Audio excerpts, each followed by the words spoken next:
3 महीने होने को आए थे वंदना को मायके में ठहरे हुए। दोनों भाई आज भी जब रात में दुकान से लौटते थे तो अपनी बहना के पास मिनट भर रुककर उसका हालचाल लेकर ही अपने अपने कमरे में जाते थे। पर बड़ी भाभी के व्यवहार में कुछ बदलाव सा दिखने लगा था। अभी 2.5 साल पहले ही तो वंदना और नरेश का विवाह बड़े धूमधाम से हुआ था। तब नरेश एक बड़े बिल्डर की कंपनी में अच्छे ओहदे पर था। नरेश की काबिलियत और ईमानदारी ने उसे कंपनी के मालिकों का चहेता बना दिया था। अच्छी तनख्वाह के साथ साथ रहने को कंपनी की तरफ से मकान भी मिला था नरेश को। नरेश वंदना का हनीमून भी कंपनी की तरफ से प्रायोजित था। विवाह में बड़े भैया ने नरेश के हाथों में वंदना का हाथ देते हुए कहा था कि बहन नहीं, बेटी दे रहा हूँ, हमेशा ध्यान रखना मेरी बिटिया का। नरेश ने भी वंदना की खुशी और आराम का पूरा ख्याल रखा था। कंपनी के कामों में दिन रात व्यस्त रहने के बावजूद वो थोड़े थोड़े समय पर वंदना से बात कर लेता था ताकि वो अकेलापन ना महसूस करे। विवाह की साल भर बाद वंदना की गोद में अनुष्का के रूप में एक प्यारी सी बिटिया आ गई थी। अनुष्का की खबर मिलते ही अगले दिन सारा मायका वंदना और उसकी बिटिया से मिलने आ गया था। कितने सारे तोहफे लेकर आए थे सब लोग। नरेश ने घर को रंग बिरंगे फूलों से सजाया था। वंदना की एक तरफ बेहद प्यार करने वाला पति था तो दूसरी तरफ उस पर ममता लुटाने वाला मायका। पर जीवन के अगले मोड़ पर नियति किसी और रूप में वंदना और नरेश का इंतजार कर रही थी। कुछ महीनों बाद ही न्यायालय के एक फैसले ने नरेश की कंपनी को रातों रात बर्बाद कर दिया था। कंपनी की करोड़ों रुपए की लागत से बनी एक बिल्डिंग को गैर कानूनी करार देते हुए उसे सरकार के हवाले कर दिया था। हेड ऑफिस में बैंकों के ताले लग चुके थे और मालिकों को फरार होना पड़ा था। नरेश के पास अब ना नौकरी थी और ना घर था।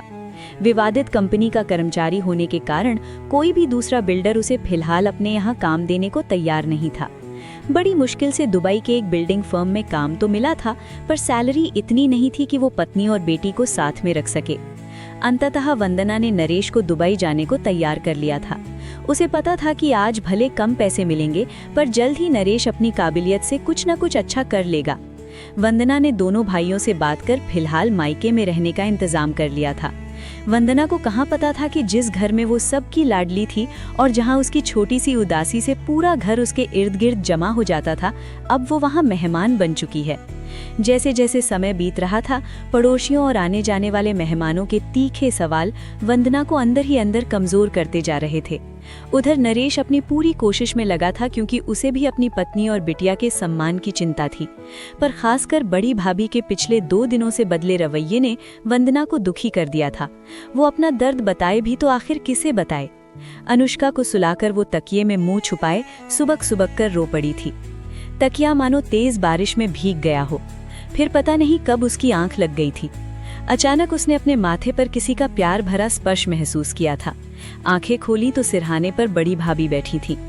भाभी आप? वंदना का आश्चर्य और भय से भरा प्रश्न था। भय इसलिए कि 2 दिनों से बदली बदली सी भाभी उसे बाहर जाने का आदेश तो नहीं देने आई थी। कुछ देर भाभी एकदम खामोश बस वंदना के माथे को सहला रही थी। वंदना, आज मैं बहुत दिनों बाद अपने विवाह के फोटो एल्बम के पन्ने पलट रही थी। तुम जिस भी फोटो में दिखी उसमें मेरा पल्लू पकड़े दिख रही हूँ। मैंने देखा कि सिर्फ 7 साल की एक बच्ची जिसने अपनी माँ को छोटी उम्र में खो दिया था, वो कैसे मुझ में अपनी माँ को ढूंढ रही थी। अब वंदना उठकर भाभी के सीने पर निढाल सी हो गई थी। मुझे याद है जब मैं नई नई इस घर में आई थी तो मेरी छोटी छोटी ज़रूरतों का कितनी मासूमियत से तुम ख्याल रखा करती थी। और एक बार जब मुझे निमोनिया हुआ था तो तुम मेरे बिस्तर के पास ही चेयर पर सो जाया करती थी। भाभी का गला अब बोलते बोलते भारी हो चला था। 2 दिनों से स्वार्थ का शैतान हावी होने लगा था मुझ पर मेरी बच्ची, और मैं तुम्हारे भैया से तुम्हारी झूठी शिकायतें करने लगी थी। भाभी की भावनाओं का बांध अब दरक कर टूट चुका था। नरेश को अच्छे से काम सेट कर लेने दे और एक पल के लिए भी मायके में रहने की ग्लानि अपने अंदर मत लाना। मैं तो दूसरे घर से विदा होकर आई हूँ, पर तुमने तो जन्म लिया है यहाँ, और एक बेटी अपनी माँ के लिए कब से बोझ बनने लगी थी। वंदना ज्यादा कुछ नहीं बोल पाई थी, बस भाभी माँ बोलते हुए भाभी के गले से लिपट गई थी।